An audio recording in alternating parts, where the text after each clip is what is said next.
50대 이후 노화가 빠르게 진행되면서 건강까지 무너지는 이유는 무엇인가요? 많은 사람들이 이렇게 말합니다. 50대가 되니까 몸이 갑자기 달라졌어요. 이 질문을 다시 정리하면 몸이 어느 날 갑자기 늙는 게 아니라 어떠한 변곡점을 지나면서 회복이 잘 안 되고 잔불이 켜진다라고 볼 수 있습니다. 실제로 노화라는 게 매년 조금씩 직선으로만 진행되는 것이 아니라 특정 시점에 확 변하는 구간이 있다는 연구가 나왔습니다. 2024년 스탠포드 대학교 연구팀이 108명을 대상으로 최대 6.8년 정도 추적하면서 여러 가지 단백질, 대사체, 미생물 등 다중 오믹스라는 것을 분석을 했더니 생체의 지표가 크게 변하는 두 번의 피크가 관찰됐습니다. 대략 44세하고 60세 전후입니다. 여기서 중요한 포인트가 있어요. 44세 전후에는 심혈관계 그리고 지방과 알코올의 대사의 변화가 두드러졌고 60세 전후에는 면역과 신장 이쪽이 많이 변했고 또한 탄수화물의 대사 쪽의 변화가 눈에 띄었습니다. 즉 50대는 44세 변곡점이 후반부일 뿐 아니라 60세 변곡점이 입구에 걸릴 수 있는 구간이라서 몸이 체감상 더 빠르게 무너진다고 느끼기 쉬운 겁니다. 이때 제 시각, 즉 줄기세포의 관점에서 보면 핵심은 만성염증이 깔려 있으면 회복과 재생을 담당하는 줄기세포가 정비를 한다기보다는 뭔가 불을 끄는 거, 진화에 에너지를 다 쓰다가 빨리 소진이 되는 거죠. 그래서 그때 이후에 회복력의 저하가 체감으로 오게 됩니다. 그래서 2023년 노화의 12개의 특징을, 영어로는 홀마크라고 되어 있는데 12개의 특징을 아주 간단하게 묶으면 우리 몸은 매일 손상을 받죠. 유전체도 그렇고 단백질도 그렇고 미토콘드리아도 매일매일 손상을 받습니다. 처음에는 젊었을 때는 어떤 방어가 되고 수선이 되죠. 그래서 이게 버텨지는데 시간이 지나면 이 면역과 염증 환경 때문에 상시 알람이 울리는 그런 상태가 됩니다. 이것이 이제 염증 노화, 상시 경보 상태로 바뀌고 시간이 지나면 경보 상태가 조직을 지치게 만듭니다. 동시에 줄기세포가 지나치게 그 재생력이 발휘되지 못하고 떨어지게 되면 결과적으로 가장 유지하고 있는 조직의 향상성의 밸런스가 깨지면서 이런 노화의 표현형이 본격화됩니다. 그래서 여러분들께서 이해하는 노화는 결국에는 상처가 잘 안 낫고 재생이 저하된다는 거죠. 그리고 몸이 계속 뻐근하고 그리고 회복이 느린 상태로 체감되기 때문입니다. 여기서 이 노화의 홀마크 12개의 기둥과 같은 특징은 그 체감의 뿌리를 줄기세포와 면역과 염증의 그 두 가지로 볼 수가 있겠습니다. 그래서 이 조합, 만성염증과 줄기세포 고갈은 노화의 핵심 축으로 정의가 되어 있습니다. 암이나 치매, 당뇨 같은 병들이 결국 노화와 연결된다고 하는데 그러면 노화를 막는 게 제일 중요한 걸까요?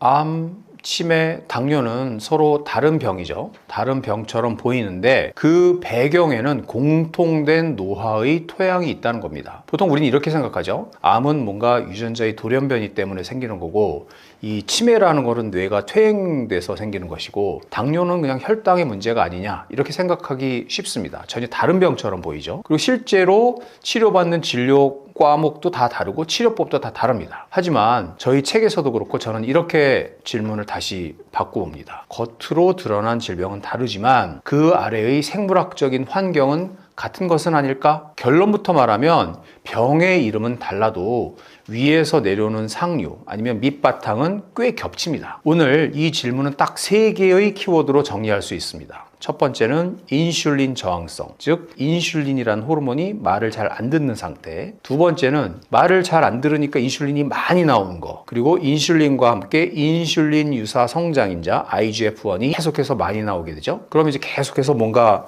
그 성장하라는 신호를 보내게 됩니다. 그 다음에 세 번째는 만성염증입니다. 조용한 불씨가 계속해서 불타오르는 겁니다. 그러면 이 3가지 조합이 왜 암, 당뇨, 치매를 한 프레임에 올려놓고 보느냐 한번 봅시다. 이 암, 당뇨, 치매는 서로 다른 병이지만 인슐린이 높아지고 그래서 인슐린 저항성이 생겨서 인슐린이 높아지면 이러한 인슐린과 인슐린 유사 성장인자가 많이 나오게 되고 이것이 결국 만성염증과 연결되면 몸의 여러 장기에서 서로 다른 이름이지만 다른 병의 이름이지만 고장이 날 수 있습니다. 즉 다시 말해서 당뇨는 연료의 처리의 고장이고 그다음에 암이라는 것은 성장 신호 그리고 만성염증 환경과 연관이 되어 있고 치매라는 것은 뇌에서도 인슐린 신호를 받거든요. 뇌 인슐린 신호, 혈관, 염증 문제와 당뇨의 연관 위험이 증가됩니다. 결국에는 혈당은 숫자지만 인슐린과 염증은 몸의 분위기고요. 그 분위기가 오래가면 병의 이름이 달라질 뿐 방향은 비슷해집니다. 그래서 당뇨라는 것은 연료 시스템의 고장인데, 특히 2형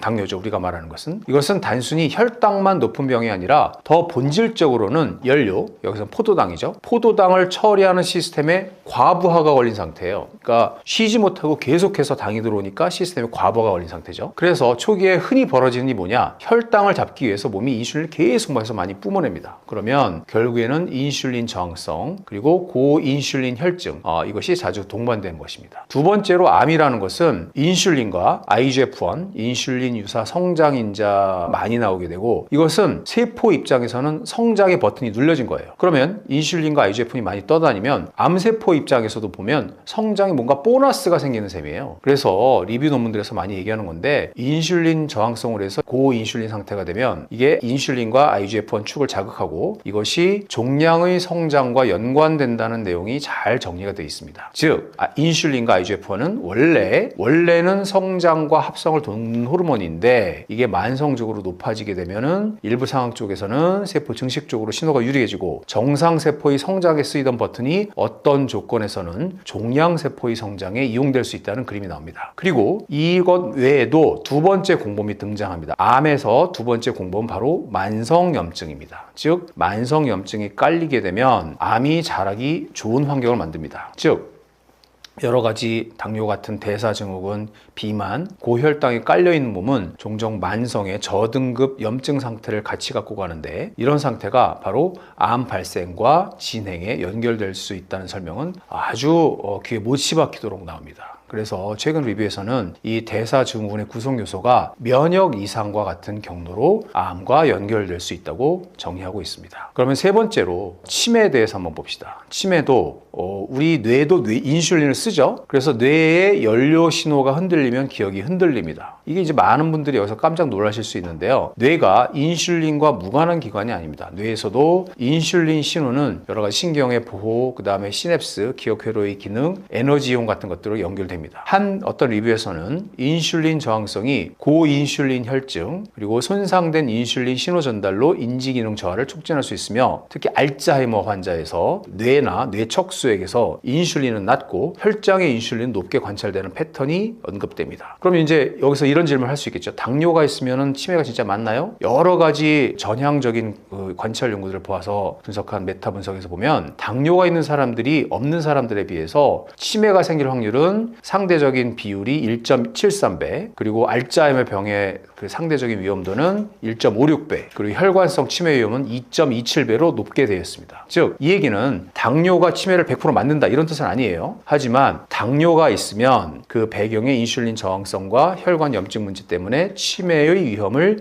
유의하게 올릴 수 있다는 가장 연관된 신호로 받아들이는 게 정확합니다. 그리고 알츠하이머의 별명 같은 게 있죠. 알츠하이머 병을 제3형 당뇨라고도 합니다. 그래서 마지막으로 종합을 해보면, 이 연결고리는 예방적인 측면에서 보면 이 병이 서로 연결되어 있다고 볼 수도 있지만, 반대로 보면 이 인슐린 저항성과 염증을 잘 관리하면 이 여러 가지 병의 위험성을 같이 낮출 수도 있다, 이렇게 볼 수도 있어요. 그래서 이 병의 이름이 결국에 다 다르지만 우리 몸에서는 인슐린의 문제, 만성 염증의 문제, 그리고 이 회복 시스템, 줄기세포의 저하가 함께 움직일 때 이런 일이 발생하니까, 제가 많이 쓰는 비유인데요.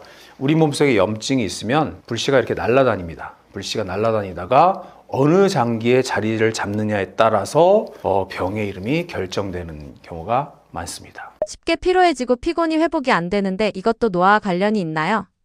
많은 분들이 이런 경험을 하시죠. 건강검진을 했는데 정상이에요. 그리고 큰 병도 없어요. 근데 내가 느끼는 거는 자고 일어나도 개운하지 않고, 예전보다 좀 쉽게 지치고, 운동하는데 회복도 잘 안 되고, 뭐 감기 한번 걸리면 오래 가고, 뭐 이유 없이 의욕도 안 생기고 무기력합니다. 이럴 때는 우리가 보통 나이가 들어서 그렇지? 라고 생각할 수 있어요. 그 말은 틀린 말은 아니지만, 단순히 나이 때문이 아니라 노화의 어떠한 생물학적 변화 때문이라고 볼 수 있습니다. 이건 이제 질병 이전 단계에서 가장 흔히 느끼는 노화 체감 신호 중에 하나인데요. 여기서 저는 두 가지를 강조하고 싶습니다. 하나는 우리 몸속의 발전소 아니면 충전소라고 할 수 있는 미토콘드리아의 효율이 떨어지는 거 하나, 그리고 두 번째로는 우리 몸속에 계속해서 잔불, 만성염증, 그리고 그로 인한 염증 노화의 배경, 이게 깔려 있다는 것 때문에 이게 생긴다고 볼 수 있습니다. 즉 우리 몸속의 발전소 또는 충전소인 미토콘드리아가 지치게 되면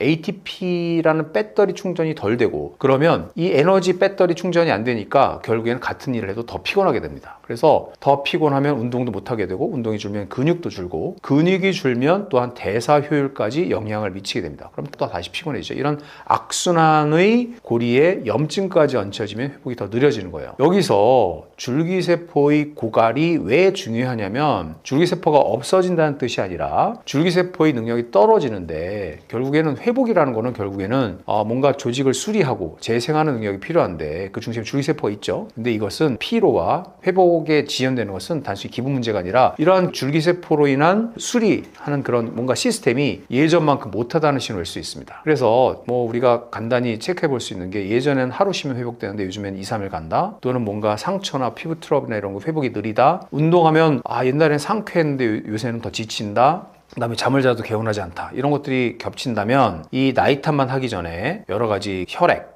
염증, 수면, 식습관부터 점검하는 것이 효율적일 것 같습니다. 지금 내가 단순히 나이가 드는 과정인지 아니면 노쇠 단계에 들어선 상태인지 구분할 방법이 있나요?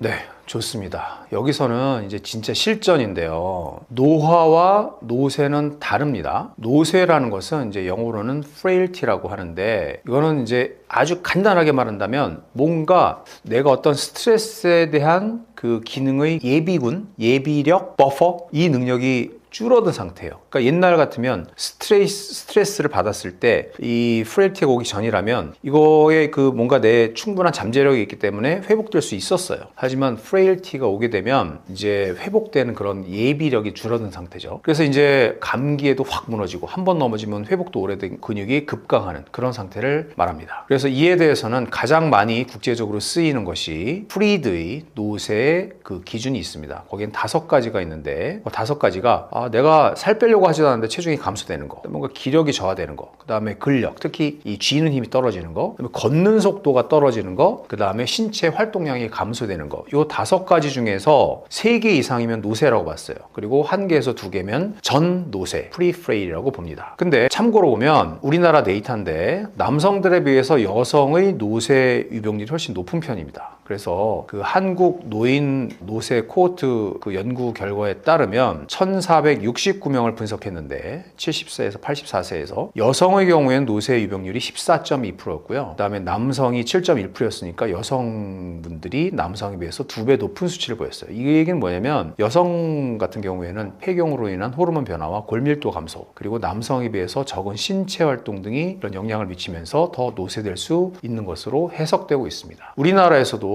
그 분당 서울대병원에서 K-프레일이라고 하는 좋은 선별 도구를 제시한 바 있습니다. 그래서 이건 약자를 따서 F, 그런 건 fatigue, 피로죠. 그 다음에 R은 resistance, 계단 같은 거. 그 다음에 A는 ambulation, 보행. 그 다음에 I는 illness, 질환. 그 다음에 L은 loss of weight, 그러니까 체중 감소. 이 5가지 문항이에요. 그래서 0점이면 당연히 건강하고, 1에서 2점이면 전노쇠고, 3점 이상이면 노쇠로. 요거는 되게 이제 우리나라에서 되게 3분 이내로 측정 가능하다고 보고 돼 있어요.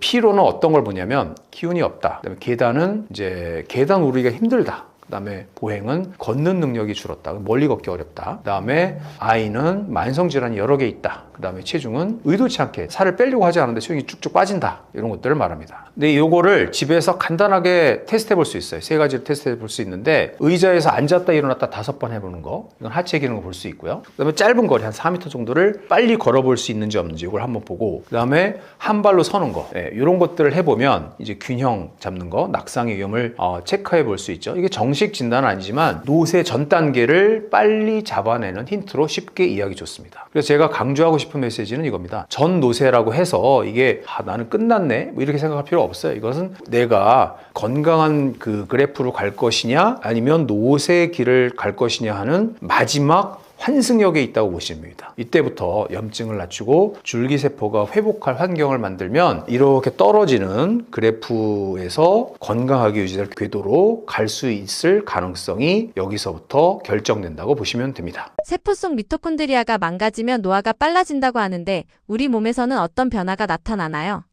미토콘드리아라고 하시니까 이제 되게 어렵게 생각하실 수가 있는데요. 미토콘드리아를 저는 진화에서 볼 때 미토콘드리아가 생겼다는 것은 원시적인 원핵세포에서 진핵세포로 바뀌었고요. 이럼으로써 에너지가 획기적으로 변하게 됐고, 그래서 우리가 그냥 원시적인 그 세균에서 고등 생명체로 가는 진화의 길을 연 대전환, 우주의 빅뱅과 같은 대전환으로 해석할 수 있습니다. 근데 이 미토콘드리아라는 거는 이제 가장 중요한 원료가 일단 포도당이죠. 여러 가지 지방산이나 다른 것도 쓰는데 포도당을 다양한 연료를 통합해서 ATP라고 하는 배터리를 만듭니다. 근데 이 미토콘드리아라는 거는 미토콘드리아가 기능이 떨어지거나 뭔가 얘네들도 품질 관리해야 되거든요.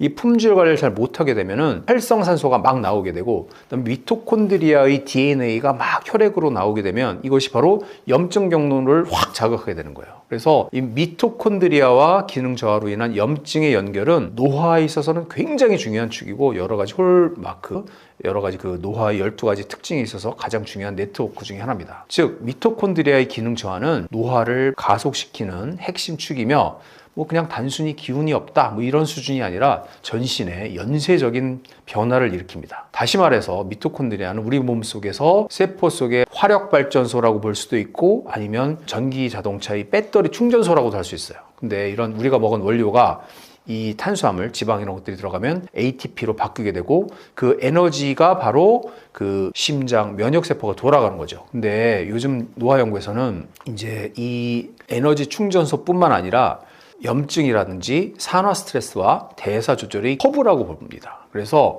미토콘드리아의 기능이 저하가 되게 되면 만성 염증과 노화의 질병과 연관된다는 리뷰가 계속 나오고 있습니다. 근데 사실 우리가 노화가 진행되면 미토콘드리아의 기능이 점점 떨어집니다. 그래서 이 발전소가 고장나게 되면 결국에는 아까 말씀드렸던 인슐린 저항성과 미토콘드리아의 기능 저하가 서로 맞물리게 되는 악순환의 고리가 생기게 됩니다. 그래서 원료를 제대로 못 태우니까 찌꺼기가 쌓이고, 그 찌꺼기가 다시 인슐린성을 망가뜨리는 그런 결과가 됩니다. 그 결과는 단순 피로가 아니라 전신적인 기능 저하로 이어지게 됩니다. 그래서 미토콘드리아가 여러 가지 원료를 잘 태우지 못하면 지방산이 세포 안에 쌓이게 되거든요. 이게 이제 약간의 독성을 가진 찌꺼기처럼 돼서 인슐린의 신호를 망치게 됩니다. 인슐린은 또 왜 중요하냐면, 아까 말씀드렸지만 가장 중요한 원료가 포도당이었기 때문에 그거에 대해 반응하는 호르몬인 인슐린이 중요한 것입니다. 그 다음에 근육 같은 경우에는, 근육은 원래 포도당을 가장 많이 소비하는 조직 중에 하나인데, 이게 약해져서 근육에 있는 미토콘드리아가 에너지를 잘 못 쓰게 되면 그 여파로 근육이 포도당을 흡수하지 못하게 되고, 그럼 혈당이 잘 안 떨어지게 되는 거죠. 혈당이 씩씩 올라가게 되고, 그러면 살이 찌고 안 찌고를 떠나서 몸이 탄수화물을 처리하는 체력, 혈당을 처리하는 그런 뭔가 능력이 떨어지게 됩니다. 그 다음에 세 번째로 중요한 게 간인데, 간에 지방이 쌓이게 되면 대사 증후군의 그 뭔가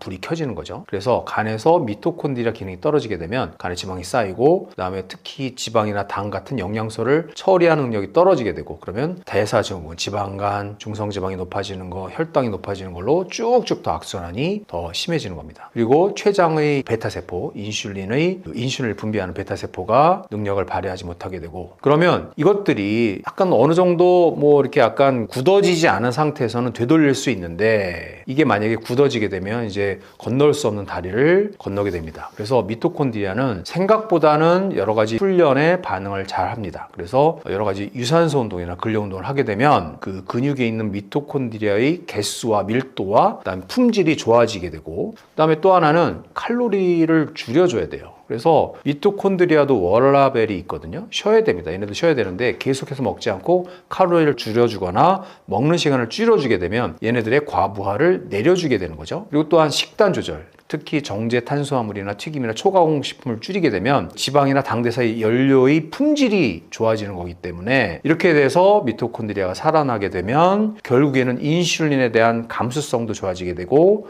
그러면 혈당도 잡히고 체지방도 좋아지고 피로도 개선되는 이런 것이 한꺼번에 풀릴 가능성이 커집니다. 그래서 마무리로 정리한다면 미토콘드리아가 망가지면 살이 찐다는 거 이런 문제가 아니라 에너지가 새게 되고 혈당이 흔들리고 회복이 느려지는 여러 가지 방향으로 노화가 악화됩니다. 이 악순환의 고리를 운동과 식사에서 끊을 수 있습니다. 그래서 여기서 나타나는 여러 가지 증상들을 보면 일단 피로해진다는 게 가장 많아요. 그래서 조금만 움직여도 지치고 운동하면 회복이 느리고 오후가 되면 급격하게 기운이 빠지고 그다음에 잠을 자고 일어나도 개운하지 않죠. 이것은 의지의 약화된 문제가 아니라 세포 단위에서 에너지 생산이 떨어진 것 때문에 나타나는 것이고요. 두 번째로 이 활성산소가 증가되면 만성염증이 생기게 되고 이것이 염증을 계속해서 만성염증을 키우게 되는 기폭제가 되고 그 다음에 이것으로 인해서 근육이 감소가 되고 체력이 저하되게 되는 이런 효과가 발생하게 됩니다. 근데 이러한 변화는 50대 이후에 두드러지며 노쇠로 가는 가장 중요한 경로 중에 하나죠. 그 다음에 미토콘드리아는 이제 여러 가지 대사의 기능 저하와 인슐린 저항성과 아까 악순환의 고리를 딱 형성한다고 했죠. 근데 미토콘드리아의 기능이 떨어지게 되면 이러한 그 연소 반응이 비효율적으로 되고 혈당 조절 능력이 떨어지고 복부 지방이 증가되고 이런 것들이 나타나게 됩니다. 이것이 아까 말씀드렸다시피 암, 알츠하이머, 당뇨가 이것과 연관된다고 말씀드렸죠. 그래서 미토콘드리아의 기능 저하는 이런 여러 가지 질병, 이 세 가지 이외의 여러 가지 질병의 공통 기반이 될 수 있습니다. 그다음에 뇌 같은 경우에도 이제 뇌도 에너지 소비가 많죠. 몸무게 2%밖에 안 되지만 전체 에너지의 20%를 사용합니다. 그래서 미토콘드리아의 기능이 떨어지면 뇌 기능이 저하되면서 집중력이 떨어지고 기억력이 감소되고 우울감이 증가되고 인지 속도가 저하되는 그런 증상이 나타날 수 있습니다. 그래서 특히 알츠하이머병을 뇌의 대사 이상의 관점으로도 설명하죠. 그래서 이것이 왜 노화의 가속이냐? 노화는 그냥 단순히 시간이 흐르는 현상이 아니라 미토콘드리아가 망가져서 에너지가 감소되고 활성산소가 증가되고 염증이 증가되고 세포의 손상이 증가되고 복근능이 감소되는 그런 악순환의 고리가 형성된 것입니다. 그래서 겉으로는 큰 병이 없어도 이미 세포 수준에서는 노화가 가속되고 있을 수 있습니다. 그래서 미토콘드리아는 단순한 그냥 세포 기관 중에 하나가 아니라 노화 속도를 결정하는 핵심 조절자라고 볼 수 있습니다. 노화가 진행되고 있는지 혈액 검사로 미리 확인할 수 있는 신호가 있나요?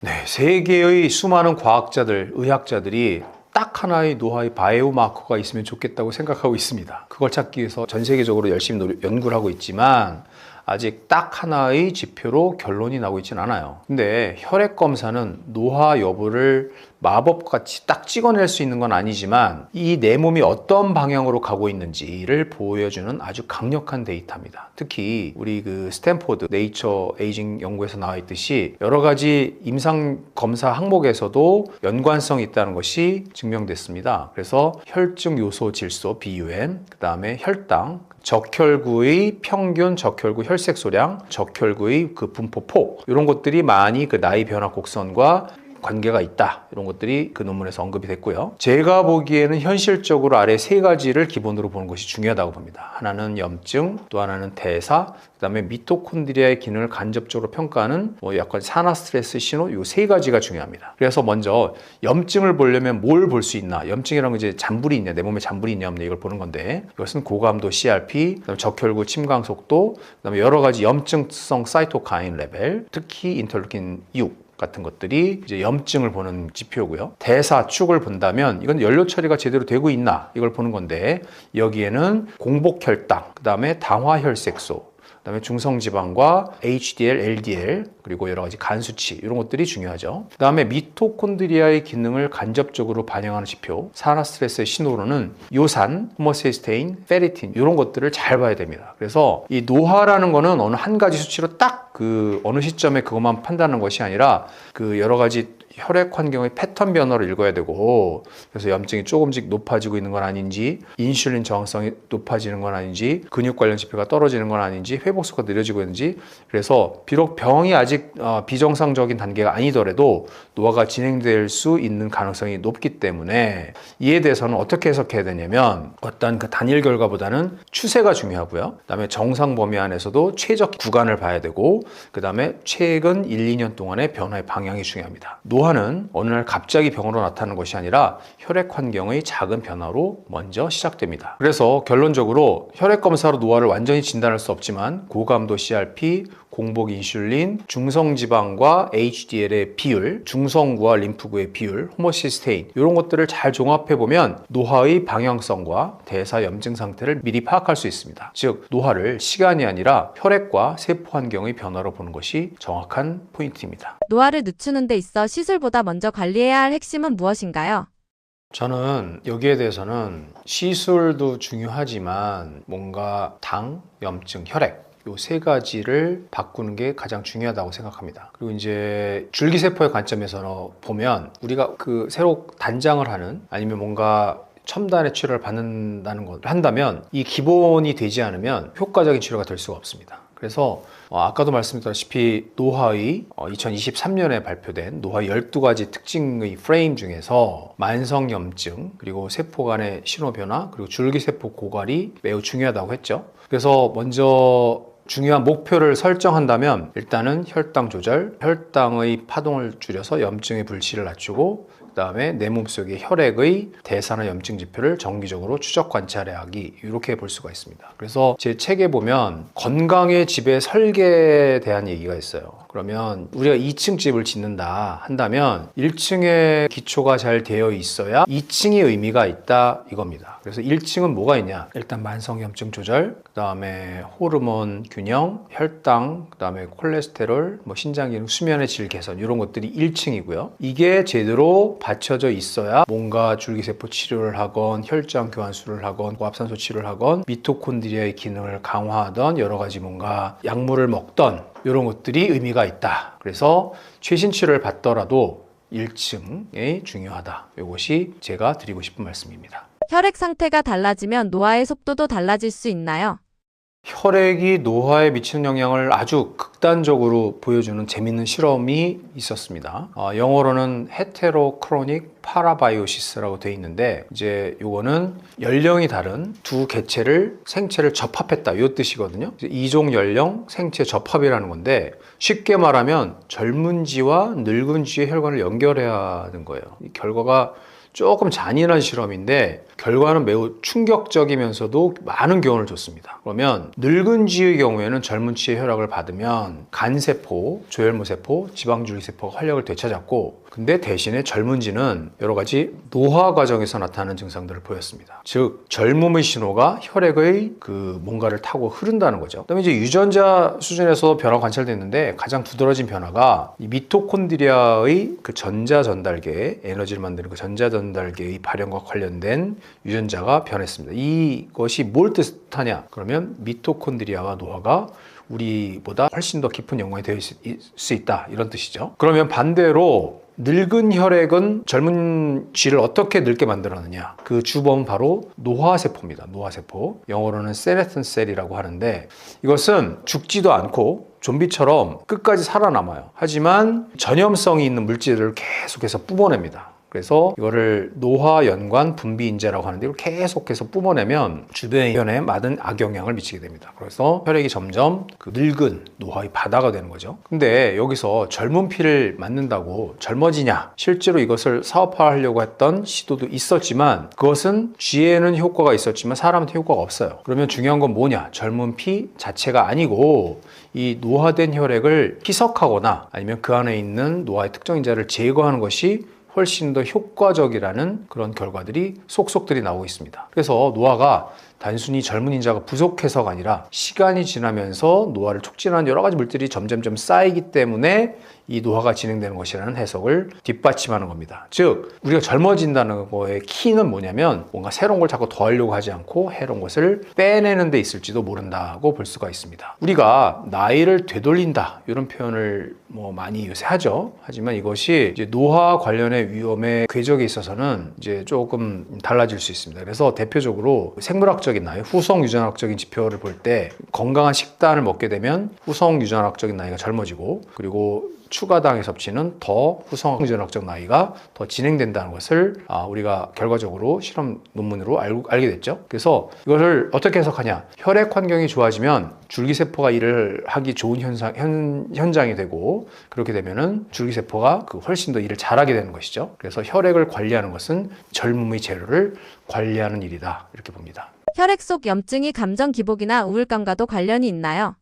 네, 우리가 서양 철학에서 오랫동안 이제 몸과 마음을 따로 봤죠. 그래서 프랑스의 철학자인 데카르트가 이원론으로 설명이죠. 몸과 머리는 다르다. 그래서 우리는 뭔가 아직도 우울감이 있다, 감정의 기복이 있다, 이것은 그냥 우리가 마음의 문제라고 생각할 수도 있어요. 하지만 최근의 의학의 트렌드는 약간 그 반대의 얘기를 하고 있습니다. 즉 우리의 마음도 몸에서 연관이 되고 있다, 시작될 수 있다라는 것입니다. 그래서 이 뇌가 우리의 생물학적인 환경의 문제로 보는 게 점차 대세가 되어가고 있어요. 그 중심에 있는 것이 바로 혈액 속의 염증입니다. 그래서 이 감정이라는 것이 우리의 마음만의 일이 아니라 뇌의 생물학적인 환경 때문에 영향을 받는다. 그러면 우울증이 이 염증이랑 무슨 연관이 있을까? 이걸 다시 한번 생각을 해보면, 우울증이 단순히 긴 문제가 아니라 일부 우울증 환자의 약 25%에서 30% 정도에서는 이 만성의 저등급 염증 반응과 연결된다고 보고 있습니다. 일부 환자 우울증의 염증과 연관된 그룹에서는 염증성 사이토카인이 올라가 있는 경우가 많고,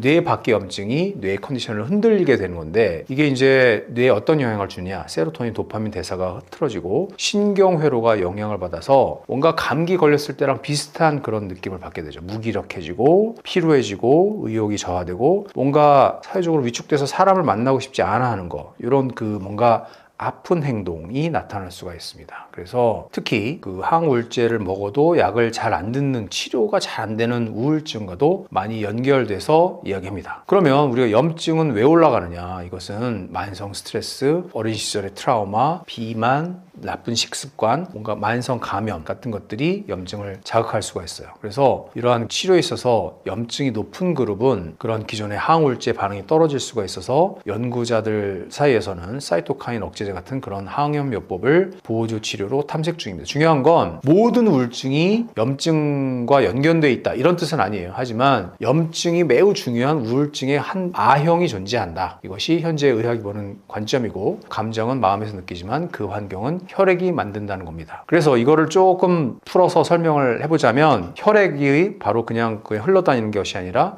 여러 가지 감정의 뭔가 택배기사 같은 역할, 이런 뜻이 될 수가 있고, 그다음에 이제 우리가 나이가 들면 원래 우울해져요? 이렇게 생각할 수 있어요. 이거는 이제 나이가 들면 우울해진다는 뜻은 아니지만, 현실적인 데이터에서 보면 WHO에서는 70세 이상의 약 14%가 정신질환, 특히 우울증은 19%, 불안은 16.5%, 스트레스는 13.9%로 대충 데이터가 나오고 있습니다. 그래서 제가 말씀드리고 싶은 거는, 나이가 들면 당연히 우울해지는 건 아니지만 우리 몸속의 회복력과 면역 기능이 흔들리면 우울이 더 잘 생길 조건이 늘어난다, 이런 얘기고, 이 조건의 중심에는 바로 염증 노화가 들어갈 수 있다는 것입니다. 그래서 이 염증이 우울증을 만드는 그런 메커니즘을 잘 보면, 염증이 올라가게 되면 뭔가 세로토닌을 만들어내는 재료들이 있거든요. 이 재료들이 세로토닌으로 안 가고 다른 데로 빠지는 거예요. 그러면 어떤 느낌이 오냐면, 기분이 가라앉고 의욕이 줄고, 그다음에 즐거움이 무뎌지는, 쾌감을 못 느끼는 쪽으로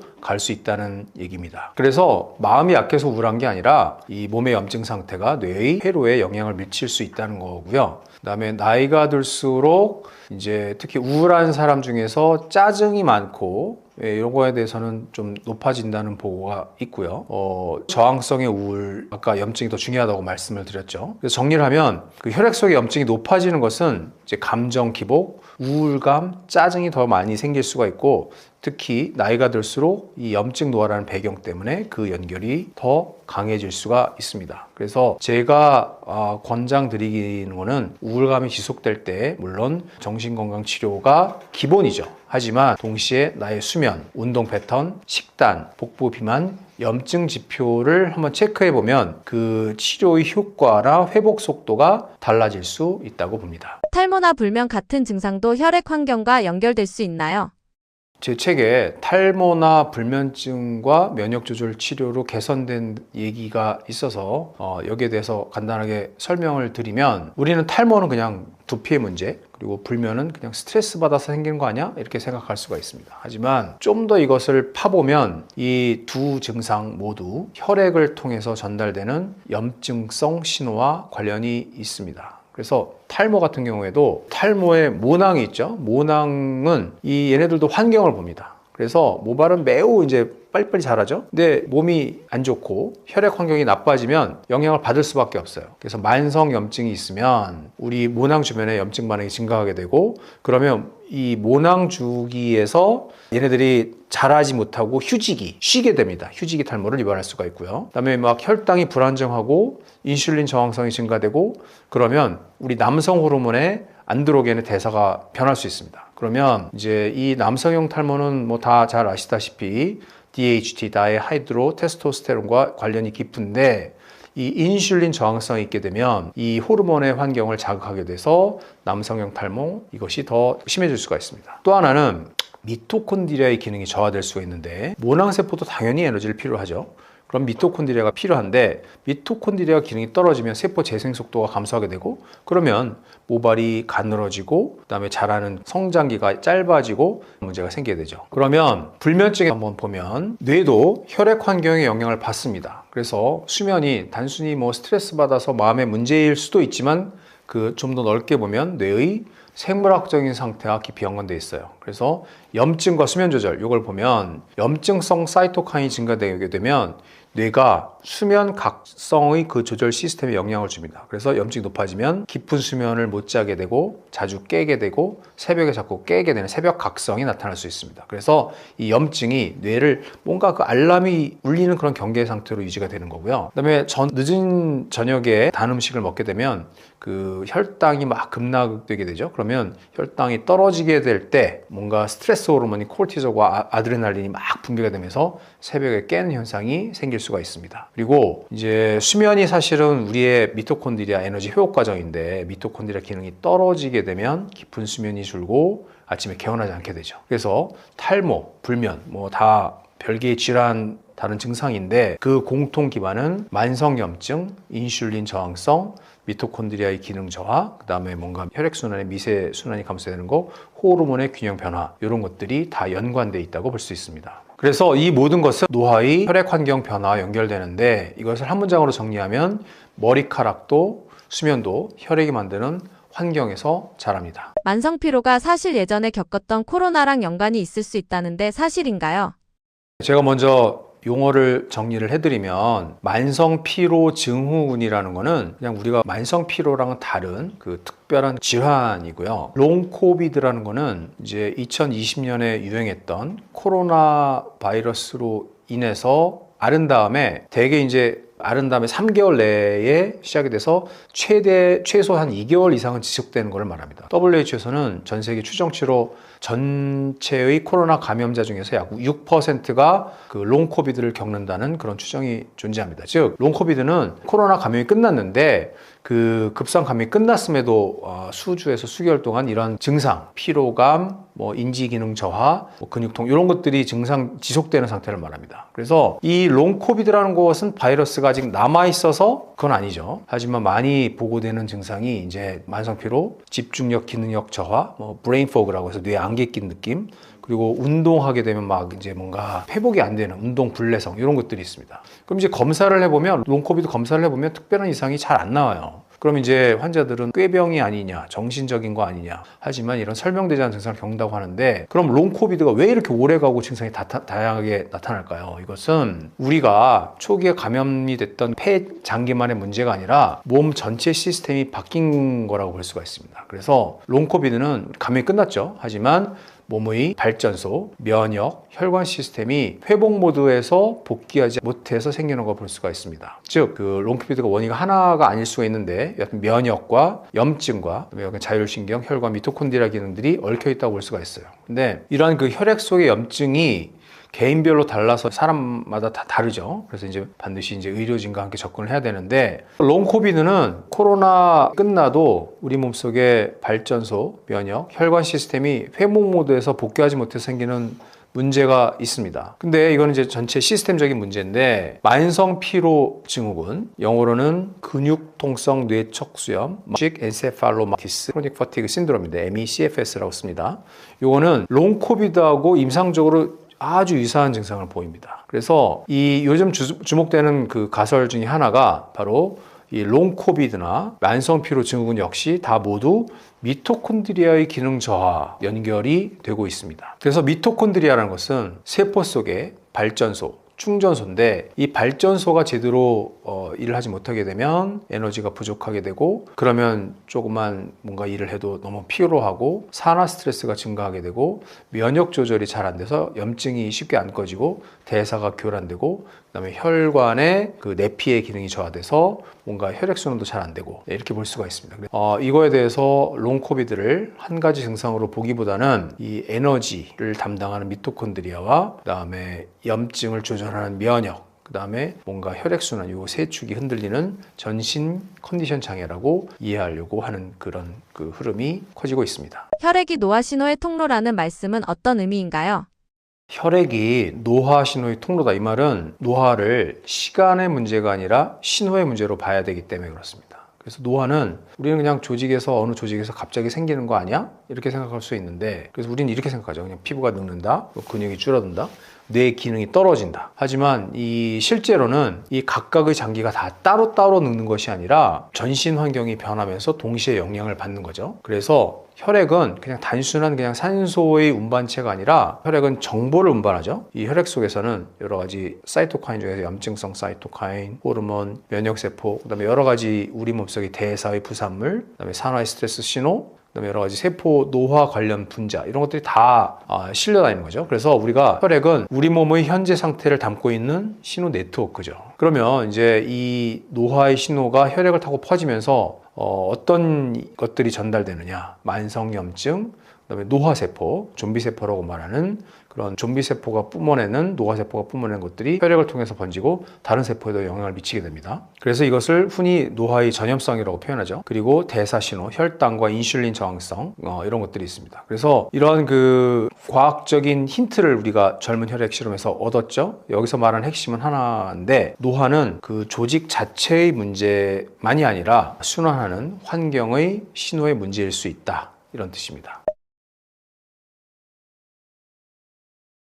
네, 저는 피부과 전문의이자 미생물학 박사인 박병순입니다. 저는 23년간 줄기세포를 기초연구부터 해서 임상연구를 해왔고요. 이 줄기세포 연구를 하면서 또 임상에서 제가 다루면서 점차 확신이 커진 게 있습니다. 그것은 줄기세포는 마법이 아니고 회복 시스템인데, 얘네들의 회복 시스템의 성패는 결국에는 우리 몸속의 환경, 염증, 대사, 혈액이 좌우한다는 겁니다. 그래서 이러한 노화의 특징 중에서 줄기세포의 고갈과 이 만성염증이 핵심 축으로 포함된다는 것이고요. 저는 줄기세포 치료를 하면서 느꼈던 것을 기본으로 하면서 우리가 뭔가 비싼 걸 하자는 게 아니라 우리의 노화의 방향을 바꿔서 건강하게 오래 살자는 것이 제 확신입니다. 제가 줄기세포 치료를 하면서 또한 면역 조절 치료, 이뮤조미라는 치료를 하면서 가장 많이 부딪힌 질문은 왜 어떤 분들은 효과가 확 좋고 어떤 분들은 변화가 적을까? 요 문제였거든요. 근데 그 결론은 생각보다는 매우 단순했어요. 그것은 뭐냐면 줄기세포나 면역이를 잘하려면 우리 집안에, 우리 몸속에 만성염증이 꺼져 있어야 한다. 이것을 확인했고요. 이것이 개선되게 되면 우리 몸속에 아주 드라마틱한 변화가 전신적으로 나타날 수 있다는 것을 제가 알게 돼서 그거에 대한 뭔가 키워드를 전달드리고자 요 염증 노화라는 책을 쓰게 됐습니다. 우리가 건강의 집을 잘 짓기 위해서는 뭔가 비싸거나 어려운 치료보다 기본적인 것만 잘 갖추더라도 우리는 건강하게 오래 살 수 있다고 생각합니다. 시청해 주셔서 감사합니다.